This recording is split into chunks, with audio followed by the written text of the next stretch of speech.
Nangangamba ang ilang commuter kung paano pagkakasyahin ang pang-araw-araw na budget kapag pinatupad na ang dagdag pasahe sa mga bus.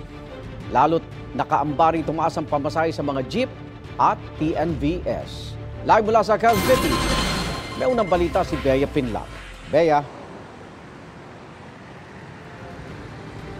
Igan, dagdag pasakit daw sa mga commuter ang 2 pisong dagdag pasahe na hinihiling ng mga bus operator sa Maynila at sa probinsya. Kung kukwentahin ang gastusin ni Ana sa isang araw, sa commute pa lang daw mula Payatas papuntang Cubao at pabalik, hindi na bababa sa 100 piso ang nagagastos niya. Kaya kapag lumusot sa LTFRB ang hiling ng mga bus operator na 2 pisong dagdag pasahe, mahihirapan daw ang mga commuter tulad niya na mag-adjust ng budget. Malaking epekto po, lalo na po sa mga commuters po kasi hindi naman po kalakihan yung sahod, hindi naman pare-parehas yung sahod. Sana po madagdagan din po ang sahod. Pero aniya, naiintindihan niya rin kung bakit humihirit ng dagdag pasahe ang mga operator ng bus. Wala naman po kami magagawa, ma'am, kasi kawawa din po yung mga jeepney driver or bus driver, di ba?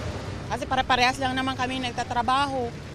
Ang ilan pang commuter na nakausap natin, kahit hindi araw-araw sumasakay ng bus, nangangamba rin lalo na't mahal pa rin daw ang presyo ng mga bilihin.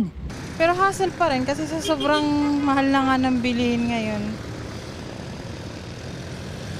Pero okay lang naman po, ma'am, kung magtataas po yun ulit yung sahod. Ang hiling na dagdag pasahe ng mga bus operator, 2 piso sa mga ordinary at aircon na bus sa Metro Manila. At halos 2 piso rin na dagdag sa mga provincial bus. Ang dahilan nila, 15% daw kasi ang taas sa gastos nila sa operasyon. Kasama riyan ang toll, bayad sa mga terminal na naniningil ng 35 pesos kada unit at dagdag gasto sa benepisyo at pasweldo sa mga driver tulad ni Mang Inocencio. Sa ngayon po, hirap na rin po ang biyahe dahil pataas ng pataas ang diesel. Kaya pwede na rin po na kahit 2 piso po na idagdag. Malaking tulong na rin po sa amin yan mga driver.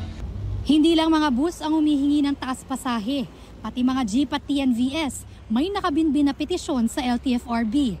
Sisikapin daw ng LTFRB na maresolba ang mga petisyon na ito sa loob ng 45 araw. Igan, ayon sa mga nakausap natin na commuter, magiging abot kaya daw ang dagdag pasahe kung tumaas ang kanilang sahod at kasabay niyan ay bumaba naman ang presyo ng mga bilihin. At yan ang unang balita mula rito sa Quezon City.